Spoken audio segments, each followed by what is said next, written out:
It's so great to see everybody. This is the first virtual event we've done since November of last year. We took a little break from the holidays.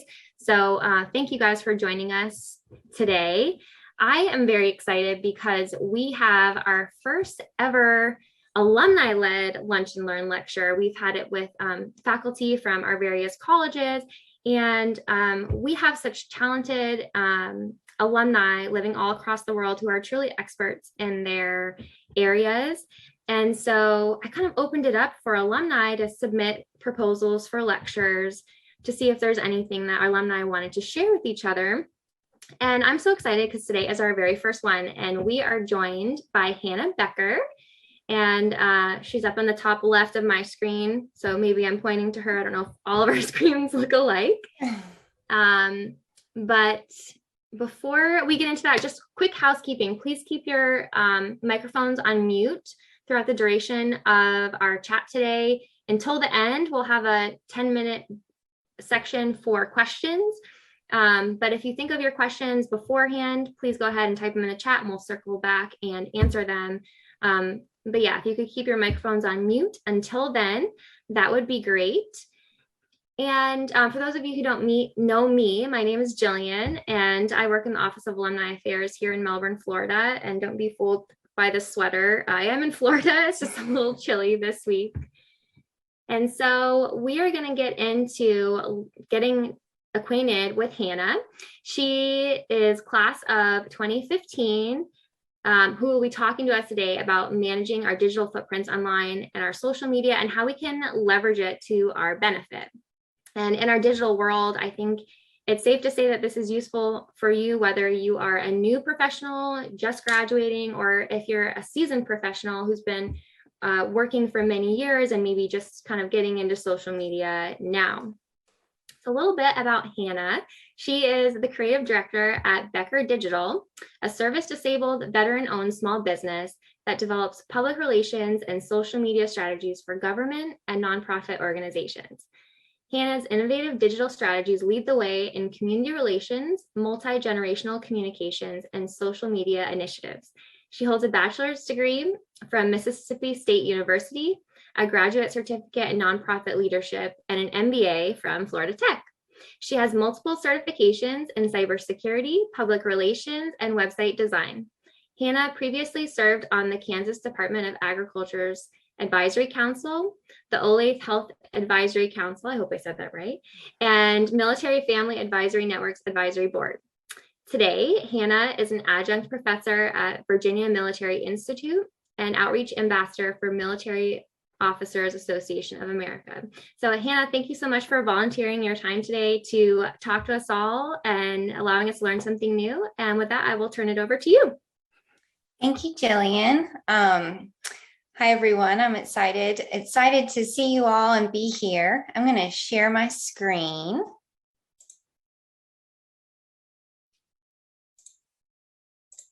Okay. So it was a wonderful introduction. I have been working in social media since the early days, so for over a decade, which has been a really interesting kind of experience to see how social media has evolved from, this software or this website, like how Facebook originally came out on a PC, but now it's so part of our lives in the form of apps. So social media, even while it is so widespread, a lot of people, they feel comfortable using it, but they're not really aware of the potential impact what they put online can have in their personal life and their professional pursuits. So that's kind of what I wanted to talk about today, to give you some actionable strategies for managing your digital footprint and then using your digital presence in a way that enhances your career opportunities and also is beneficial to your community. So just to give you kind of an overview of some of the highlights we're going to hit. First, social media's impact or potential impact, both positive and negative, on your career, some effective strategies for managing your digital footprint, some pitfalls that you should avoid online, things to not post, not engage on, and kind of give you kind of a cheat sheet in terms of here's some good stuff to post, some posting guidelines. And then also talk about how what you do online can be leveraged to, support your community and advance your career goals. So I'm excited about it. I know the topic of social media is really expansive. So we're going to kind of hit the highlights. And then if you think of any questions, just as Jillian said, drop them in the chat box. The goal is to kind of give you an overview. So before we kind of get into how to use social media, I did just want to catch everyone up to speed in terms of where social media is in our society and culture and kind of where it's going. So, social media is everywhere and it's not going away anytime soon. When, early social media apps came out, they tended to target a very young demographic. Like, for example, with Facebook, when it was first launched, you had to have a .edu email address to actually create an account. So that was typically 18 to 22-year-olds, most of whom were millennials at the time. That's 15 years later, the fastest growing user demographic, age demographic of Facebook users is actually 65 plus, so baby boomers. So it kind of gives you an idea of how in 15 years, how things have changed just on that app on Facebook in terms of who's active on there. Over 80% of the US population has a social media account. Facebook alone worldwide has over 2.9 billion monthly active users. So these aren't people that created an account, forgot about it. These are monthly active users. That's a lot of content, a lot of online activity occurring just on that app. Of course, Facebook isn't the only popular social media app. A few others, and of course not an exhaustive list, but Instagram, YouTube, Pinterest, Twitter, Snapchat, TikTok, LinkedIn, the list goes on and on. YouTube and Instagram, in terms of their monthly active users, aren't that far behind Facebook. So you can kind of see, the vast majority of our population has integrated social media into their daily lives. And it's interesting to see how that has expanded and evolved over time. I tell people the only thing constant about social media is that it's always changing. But hopefully we'll give you some kind of evergreen strategies that you can apply to multiple social media apps. And then also just best practices that, kind of stand the test of time in terms of what do we want online about us and how this relates to our career. So social media has the potential to have positive impacts and negative impacts. So social media itself is just a communication and relationship tool. It's not in and of itself, it's not good, it's not bad, it's how people use it. So, it can go either way, depending on what's being put online and how these users are leveraging the apps.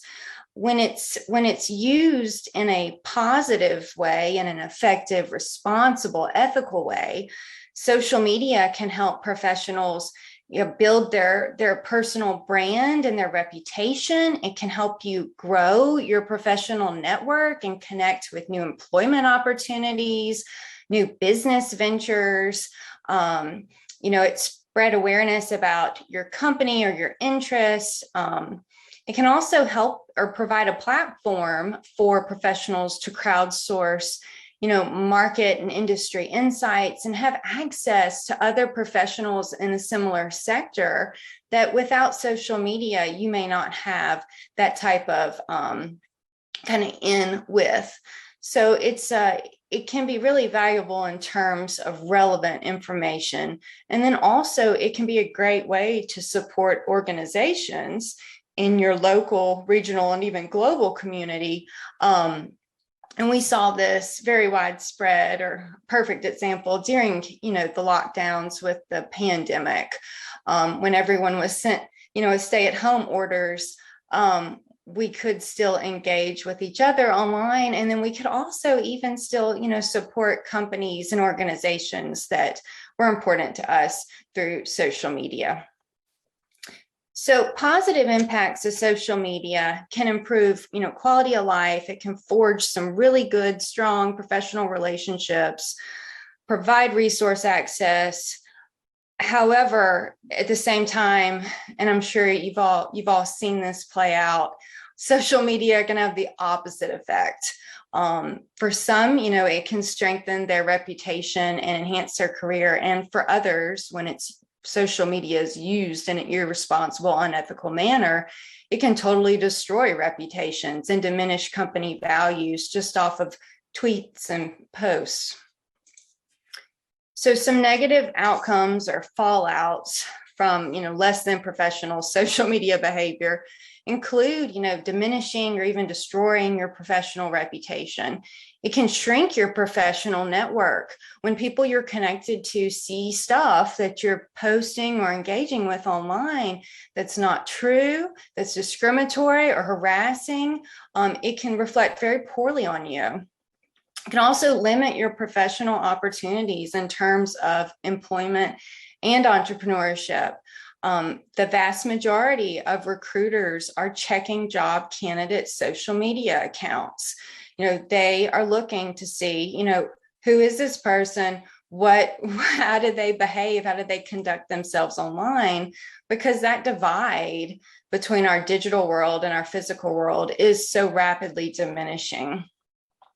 It can also reduce your access to industry information if you have a restricted, professional network, and then do lasting damage, not only to you, but also your employer or your company.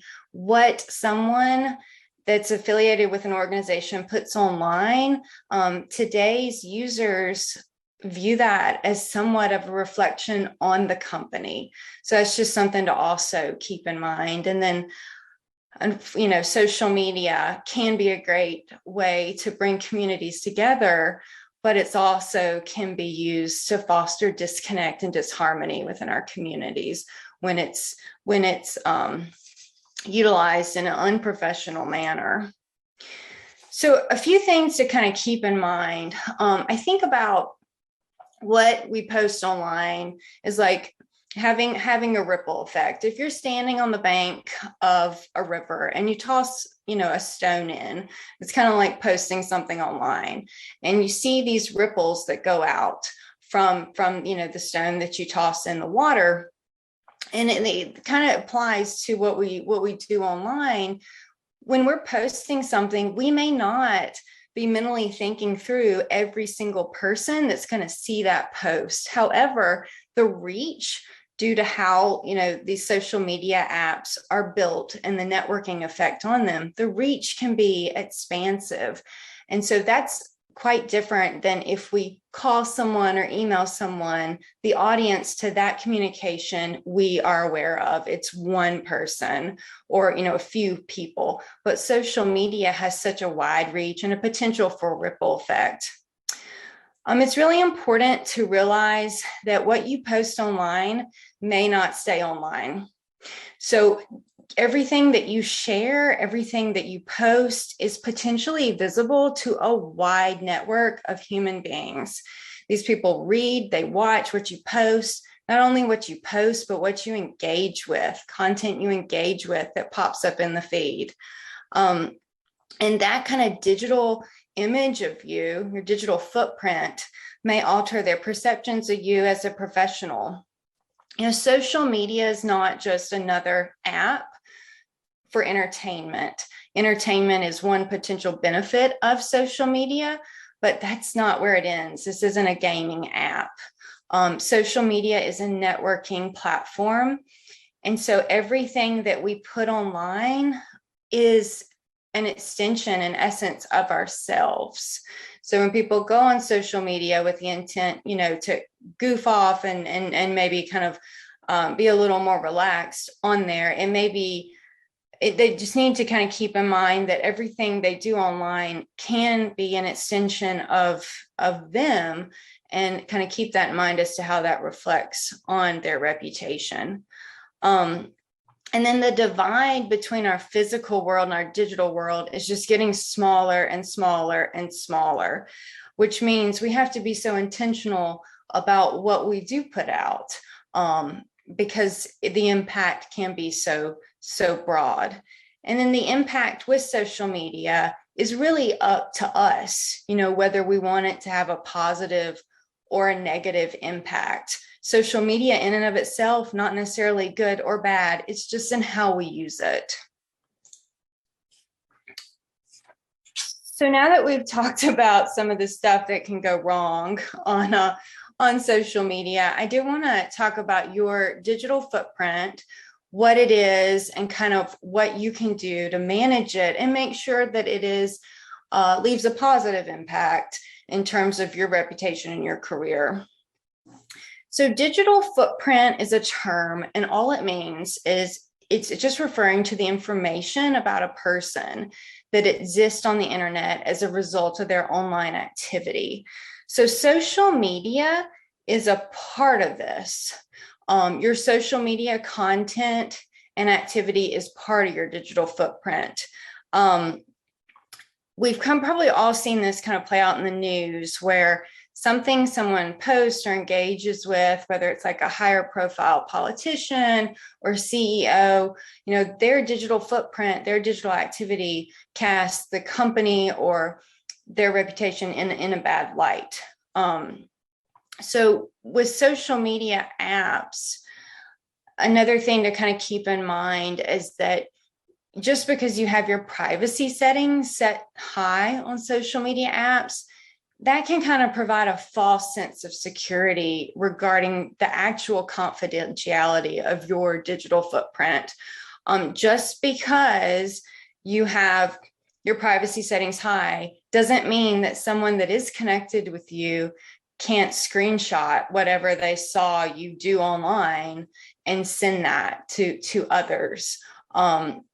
So just kind of keep that in mind. And then when you're posting, kind of a good rule of thumb is to treat all your online activity, all your social media activity as occurring in a public arena, even if you do have your privacy settings set high. I think for many years, abstaining from social media was recommended by some, especially for organizational leadership.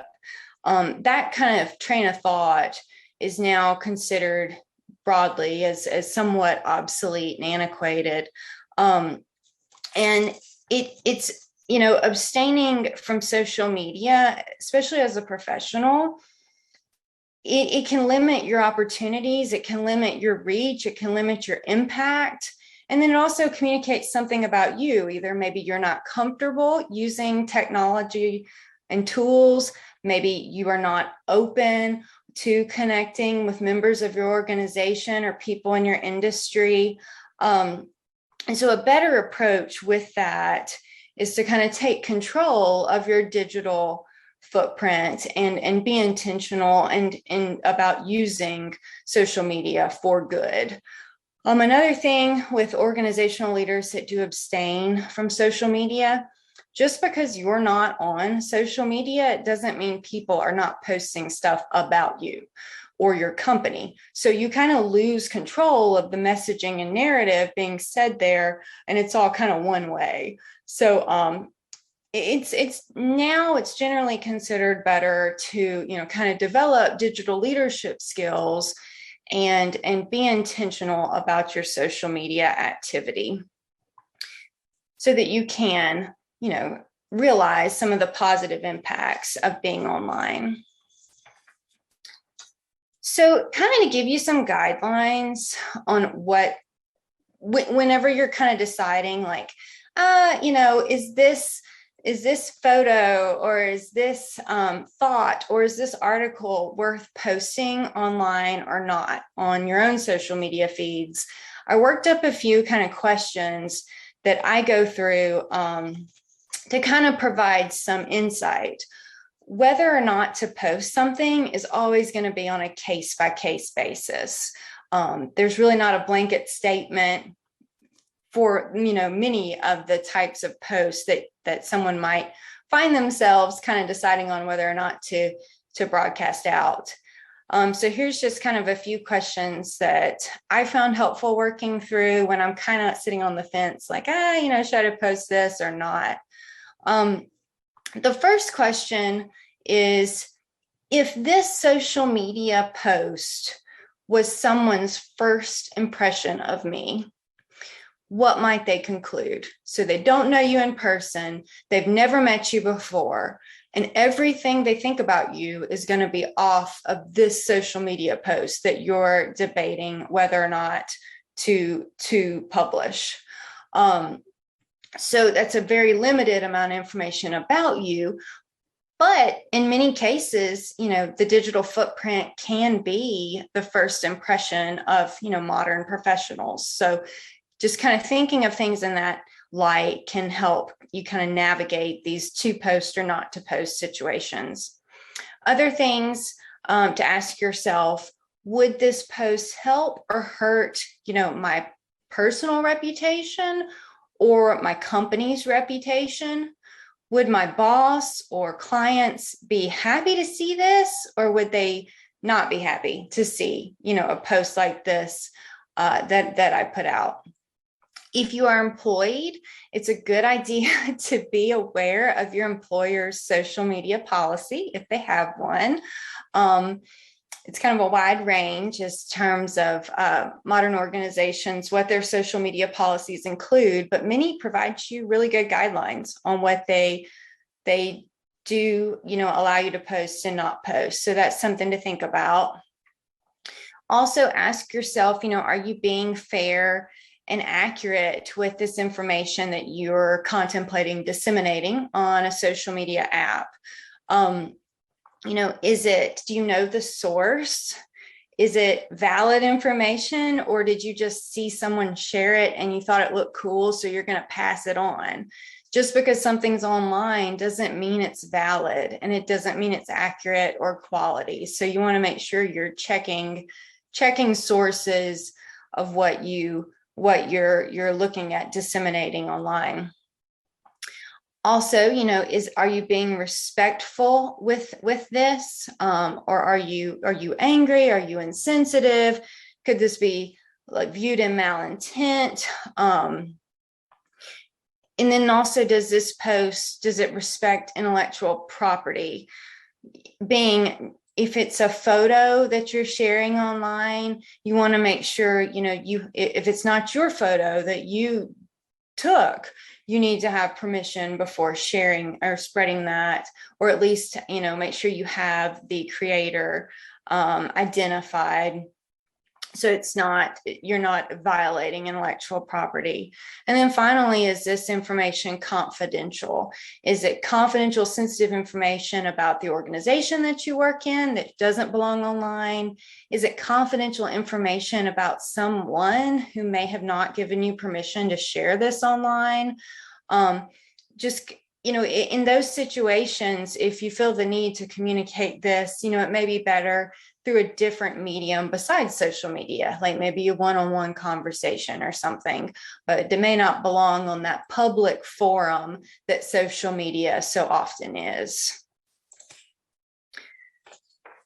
So social media it can be complicated. The apps are all different. They have a ton of different features that are always changing. And at times it can be kind of overwhelming. So I wanted to kind of give you some tips in kind of coming from working, professional, busy job, family. How can you maximize what little time you do have on social media to kind of advance your career goals? So a few tips. First one is don't kind of overextend yourself by trying to be active on every single social media platform. It's better for a professional to be active on 2 or 3 social media apps so that they can consistently engage versus having these like multiple extremely neglected social media channels. Social media is really, a relationship tool, which does take some type of nurturing and management. So it's better to just have 2 or 3 channels that you can really kind of devote time to and post quality content and have quality interactions with people in your network than to try to be on everything. When you are posting content, it's a good idea to kind of keep in mind with what type of content works best on each specific app. So like, for instance, if you had a really long video, like if you spoke at a conference and there was a video recording of your talk, YouTube would be a great platform to post that on. Whereas Twitter isn't going to accept, a 45-minute to an hour video. Facebook might be suitable, but Instagram not going to take that, a large video file like that. So just kind of be aware as to the content specifics for each app that you're interested on, but, kind of being on. And also, we want to definitely be aware of our social media account privacy settings. So the vast majority of popular social media apps are not the same when it comes to privacy settings.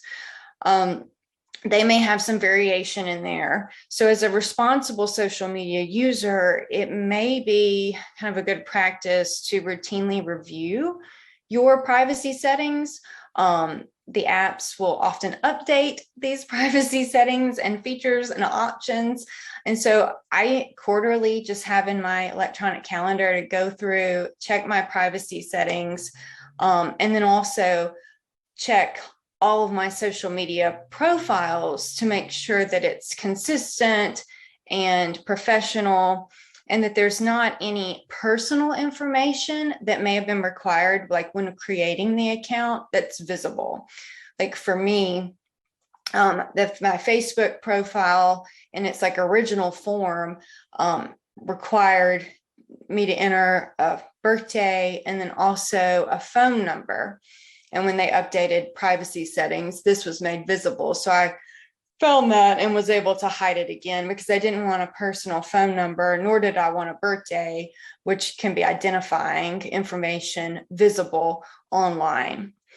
So just, it's kind of a good idea to periodically check the status of your social media apps and kind of see, you can view it as someone that is like a visitor on Facebook and LinkedIn, and kind of see what it looks like if someone just pulls you up in a search result. And then also, don't feel pressured to post constantly. So, most of us are busy. We've got a lot of irons in the fire.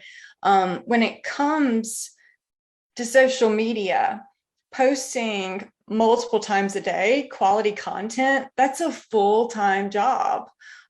It's better when it comes to your social media, it's better to focus on quality rather than quantity.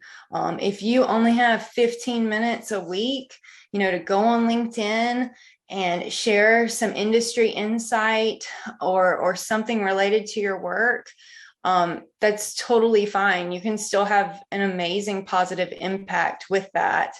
I just don't want you to feel like it's something that has to consume your life or take up an insane amount of time, because it doesn't. And then also, definitely want to ensure that everything, not only that you post, but also everything that you engage with. So this is liking, sharing, commenting. Everything that you engage with online reflects your values as a professional, your values as a person, because your engagement, your online activity is often shown in the feeds of your connections. So it's not just what's on your profile page, it's also what you're engaging with. And that's kind of a component of digital footprint that a lot of people forget about. So just kind of keep that in mind. I don't want you afraid to engage with stuff, but just, kind of keep it in mind that everything you do online has the potential to be public. So a few kind of other tips for what not to post. This is one of the most frequently asked questions that I get anytime I do social media talks. So these are not hard and fast rules. There are exceptions to a lot of these.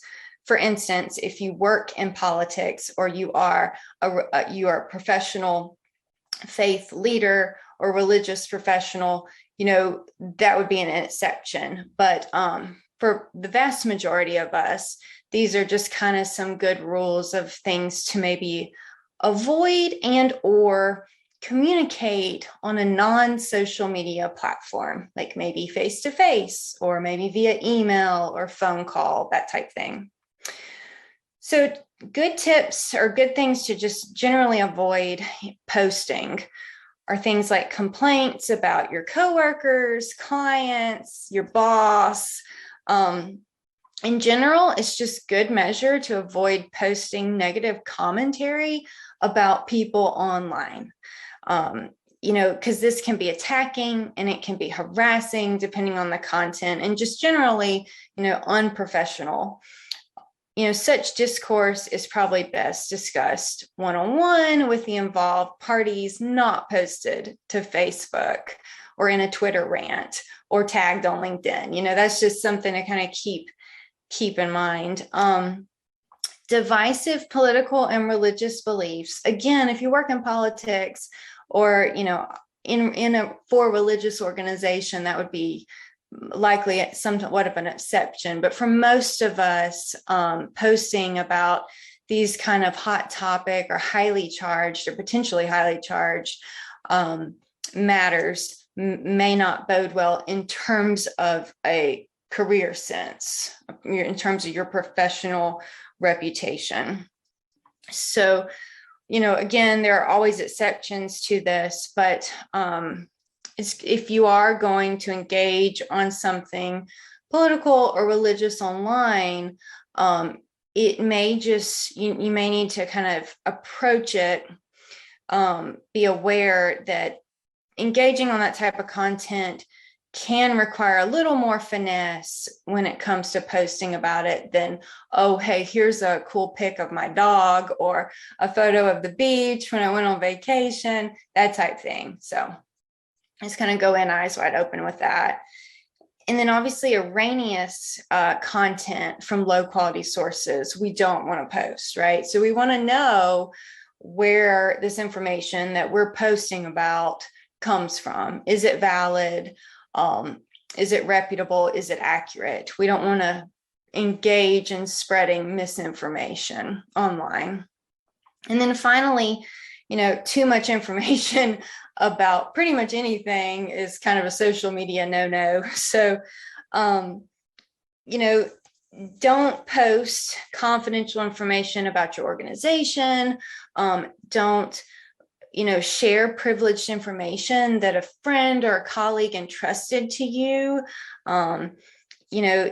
Just financial situations, medical situations, personal relationships, that type thing, may be confidential and it doesn't really belong posted or broadcasted in mass on social media. So just kind of keep that in mind.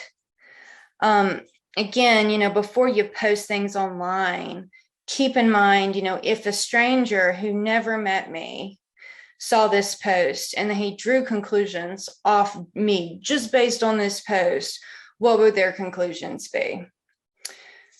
So a few suggestions of things that totally belong on social media and can enhance your reputation online include things like career highlights, new jobs, promotion, position accomplishments, information, news related to your employer or your business, your family, pets, life milestones, births, engagements, weddings, graduation, professional events. If you go to conferences or reach and have it success in the professional arena, definitely post that online and allow your network to share in your success.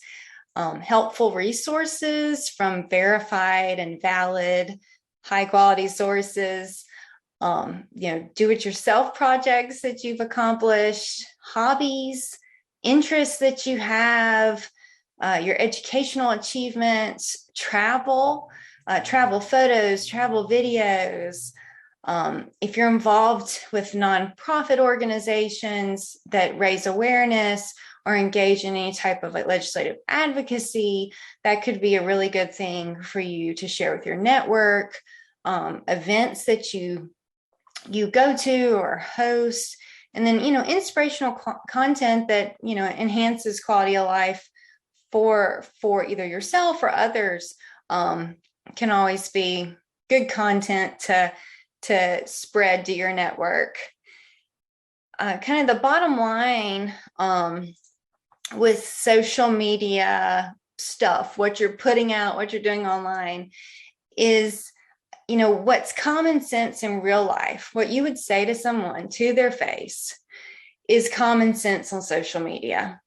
Sometimes when we're on social media users may feel like there's this big divide, right? You're just looking at a screen and they forget that there is a human being on the other side of that. And in terms of social media, many human beings that may see what you're posting or engaging on. So it's just important to kind of keep that human aspect in mind and don't get kind of lost or even a little bit eluded by the technology, because it's really not a divide anymore between our digital and our physical lives. It is more of a continuum. Okay, so I wanted to talk about utilizing social media to expand your community outreach or your community influence. And in the terms of this lecture, community is applied broadly, can mean your local community, it can mean, your regional community, global community, the industry that you work in, the organization that you work for. But however you define that, just this is kind of applying to the people that know you and the people you're around that you have a potential to have a positive impact on. So we'll talk about how social media can help you, how your digital footprint can help you expand that community influence in a positive way. So one, create quality social media content, right? You're putting up reputable stuff, you're putting up good stuff, you're putting up stuff that enriches people's lives, enhances your reputation, and reflects well on your employer or your business. Another way is kind of to use social media to showcase your professional expertise and your interests.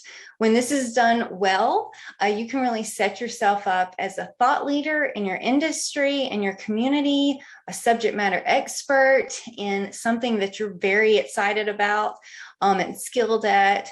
So, communicating that online is a great way to give back and support your community through your expertise. And also, connect with professional contacts. Social media can be a great way to grow your network, but it's a great way to kind of go in tandem with the in-person relationship.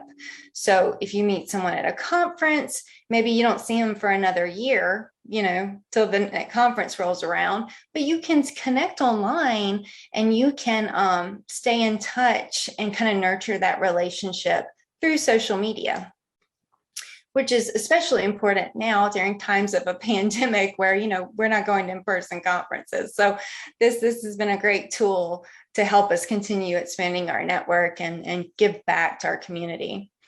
Also on social media, you can communicate your interest with being more involved through, nonprofit board service, looking for new career opportunities, volunteering, and you can get connected with other people that may help you kind of make those things happen.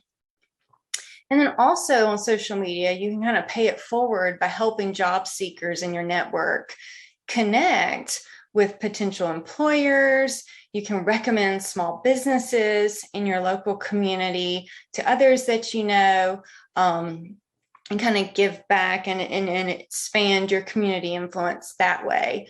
While all those things just take, a few clicks of a button, they can have a massive impact on your network, your community, and relationships in general. So social media, while at times it can have a negative outcome, it can also be used to really enrich our communities when it's used effectively and in an ethical manner.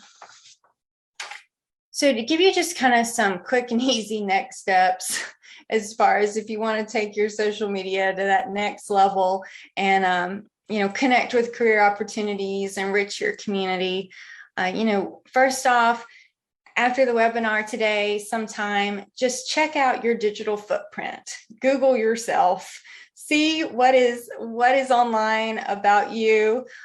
This surprises some people in the results. So just see what's out there. See what's out there. See what your social media accounts look like to people that may not be connected to you. That type of thing. Just do kind of a situational analysis on what's out there, and see if that's if you're good with it, if it aligns with your values and is professional, great. And if not, if you want to make some changes, you can do that. And then, select 2 to 3 social media platforms you want to prioritize being active on this year. Each app has different user demographics and use different content types. So that may be something to look into to think about who you want to connect with, maybe other professionals in your industry or people in a certain geographic region, and kind of see what apps they're on and prioritize those. And then set somewhat of a schedule for your social media management. Maybe it's 15 minutes Monday afternoon, over afternoon, kind of pick me up coffee to engage on LinkedIn or Facebook. Set some type of a schedule. The average American spends over 2 hours a day on social media, which is way too much. And totally not necessary if you want to, leverage social media in a positive way. So don't feel like you have to do that. I just put it in my calendar, set times to get on social and be very intentional about it. And then also just everything that you're posting online, essentially can be public. So just keep your professional reputation in mind. And don't fall into the trap of thinking that everything that happens online stays online, because users are all humans. And that divide between our digital and physical world is just really quickly closing. What you put online has the potential to enhance your life and the life of others. It also has the potential to have negative consequences. And then either way, our digital footprint is kind of here to stay. And for many of us, it may even exceed our own lifetimes. So this is a significant kind of legacy that we're leaving online. So it's best to be intentional and take control of it and make sure it reflects what you want it to reflect. And so that is all that I have in terms of a lecture. I did put my email and info on here, and then if anyone has any questions, we can go over that. I appreciate your attention and time. Thank you, Hannah. That was excellent information. And I know I took away a few nuggets from that, and hopefully everyone did as well. I do have a question from earlier on in your talk. Sandy asked, would she'd like to hear about how best to leverage LinkedIn for business growth? Yeah, so if you are self-employed and you're on LinkedIn, it's a really good idea to have a LinkedIn business page. So you'll put up your company logo and create a profile for your business. And so you're managing with that, you're going to manage your personal LinkedIn profile, and then also the business page. Once you have your business page set up, you can invite people to follow it. I think they cap it at like 100 invitations a month or something that goes out.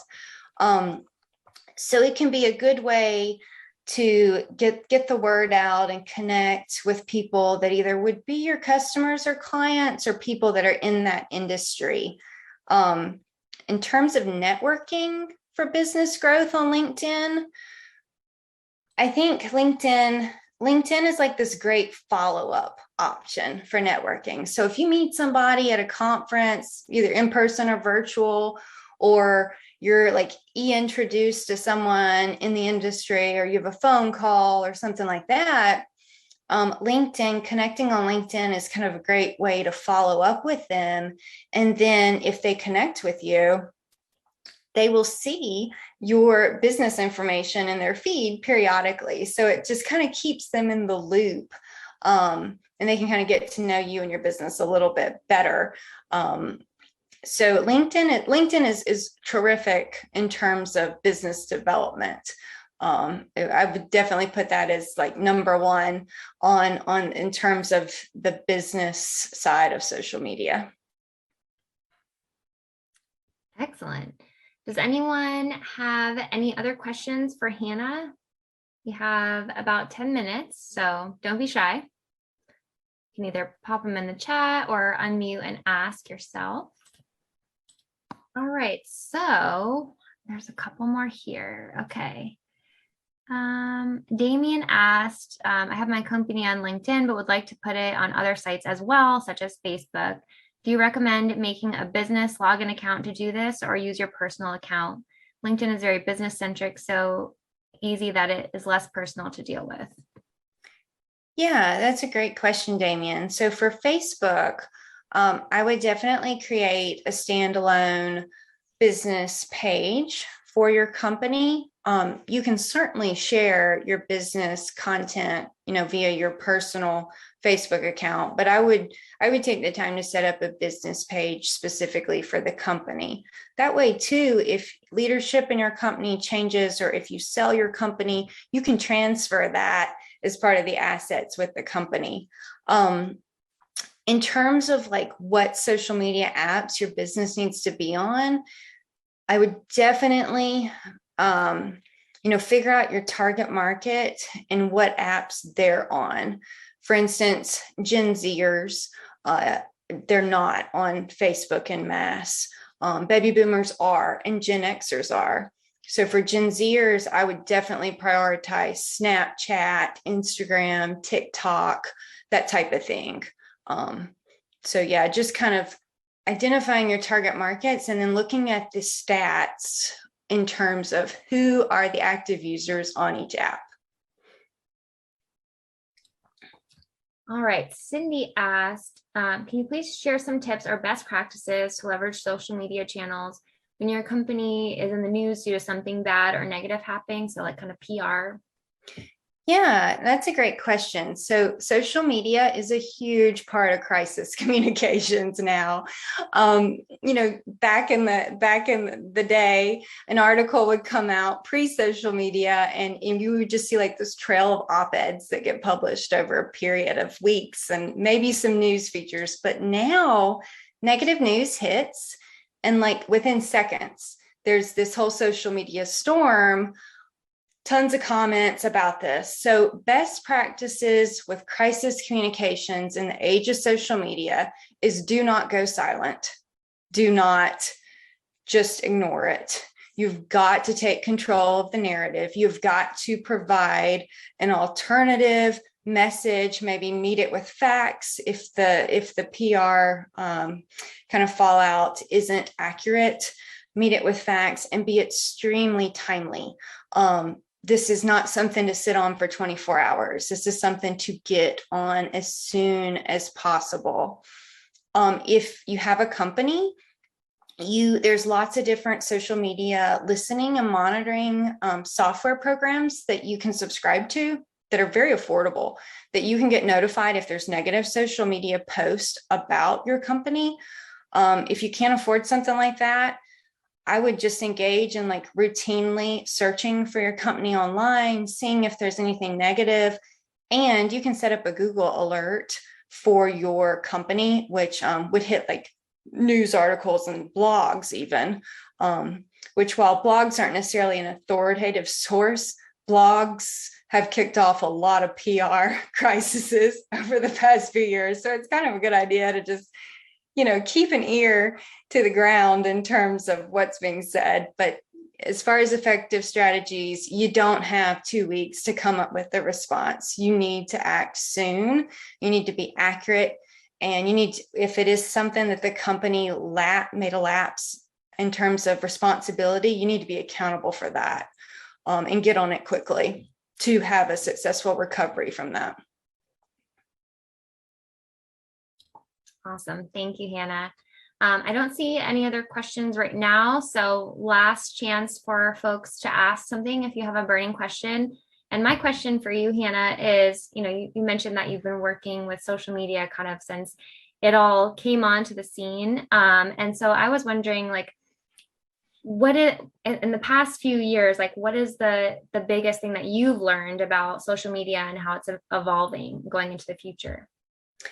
Yeah, so there's always new apps and features. So there's like the tech side of it is really interesting how that evolves. But one thing that I've kind of learned and kind of continually amazed with is just how seamless the social media versus in-person experience has become. Basically what a role social media plays now in our modern society, and like how we use it or can use it to kind of maintain relationships and supplement that and really nurture relationships that we have in person, with people, and also with brands and organizations, which we saw in the pandemic when people couldn't go support their companies in person.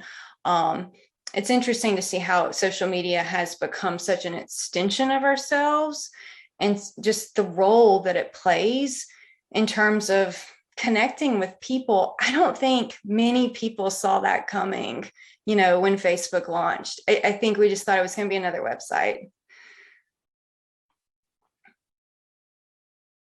Yes, absolutely. I totally agree with you. Thank you for answering that question. And Jatin has his hand up. Go ahead.